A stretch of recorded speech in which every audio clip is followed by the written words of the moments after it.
नमस्कार, हमारे चैनल में आप सभी का स्वागत है। अतः दूसरा अध्याय। नारद जी कहने लगे, वैशाख के समान मास, सतयुग के समान युग, वेद के समान शास्त्र, गंगा जी के समान तीर्थ, जलदान के समान दान, भार्या के समान सुख, खेती के समान धन, जीवन के समान लाभ, उपवास के समान तप, दान के समान सुख, दया के समान धर्म, नेत्रों के समान ज्योति, भोजन के समान तृप्ति, खेती के समान व्यापार, धर्म के समान हितकारी मित्र, सत्य के समान यश, आरोग्य के समान हर्ष, केशव के समान रक्षक और माधव के समान पवित्र कोई दूसरा नहीं है। ऐसे ही वैशाख मास के समान अन्य कोई दूसरा मास भगवान को प्यारा नहीं है। जो इस मास को वृथा गवा देते हैं वह धर्महीन शीघ्र ही पशु योनि पाते हैं। उनका कुआं, बावड़ी या बाग आदि लगाना सब व्यर्थ है, उनको इसका कुछ भी फल नहीं मिलता है। जो वैशाख मास में नियम पूर्वक भोजन करते हैं वह भगवान की सायुज्य मुक्ति को प्राप्त करते हैं। संसार में अनेक प्रकार के व्रत तप आदि जो हैं जो अत्यंत कष्ट साध्य हैं और उनके फिर जन्म लेना पड़ता है, परंतु वैशाख मास में केवल स्नान मात्र से मनुष्य मोक्ष को प्राप्त होता है। सब दानों और सब तीर्थों के स्नान का फल वैशाख मास में केवल जलदान से ही मिल जाता है। इसमें जलदान देने की शक्ति अभी न हो और वह दूसरे को दान दिलवाए उसको भी फल मिलता है। तराजू के एक पलड़े में जलदान और दूसरे पलड़े में दान में सर्व प्रकार के दान रखे जाएं तो जलदान ही अधिक भारी पड़ेगा।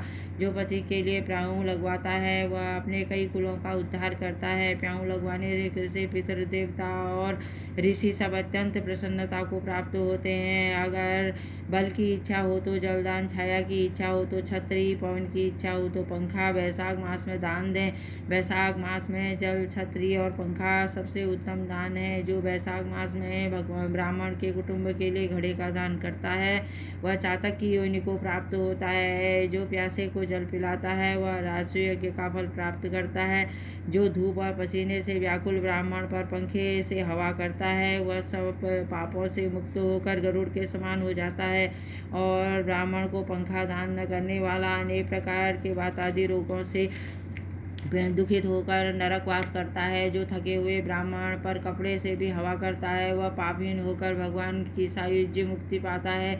और जो शुद्ध हृदय से ताड़ का पंखा दान करते हैं वह सब पापों से मुक्त होकर वैकुंठ लोक को जाते हैं। और जो दान न करने वाले पापी नरक की यातनाएं भोगते हैं। अतः मानसिक दुखों को दूर करने के लिए छतरी का दान उत्तम है।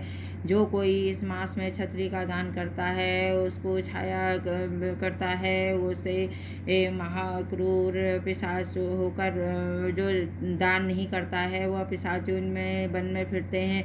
जो इस मास में खड़ाओं का दान करते हैं वे यमदूतों के तिरस्कार करते हुए वैकुंठ को जाते हैं। जूते दान करने वाले को न तो इस संसार में दुख होता है और न ही वह नरक की यातना भोगनी पड़ती है। ब्राह्मण की याचना करने पर खड़ाओं का दान करने वाले ब्राह्मण राजा बनता है। जो मार्ग में आश्रय के लिए घर बनाया है उसका फल ब्राह्मण को भी वर्णन नहीं किया जा सकता। जो अतिथि ब्राह्मण को भोजन करवाए और फल का भी कोई भी विस्तार नहीं है। अन्न के समान कोई दान नहीं है क्योंकि यह भूखे की को तत्काल ही तृप्त करता है। भूखे मनुष्य की स्त्री, पुत्र, वस्त्र, आभूषण, अलंकार सब कुछ तब अच्छे लगते हैं जब पेट भरा रहता है। इसलिए अन्नदान अवश्य करना चाहिए। अन्नदान पाने वाले अपने माता पिता को भी भूलकर दानी ही को अपना सर्वस्व मानते हैं। माता पिता तो केवल जन्म के दाता हैं, इसलिए विद्वान लोग अन्न देने वाले को ही पिता कहते हैं।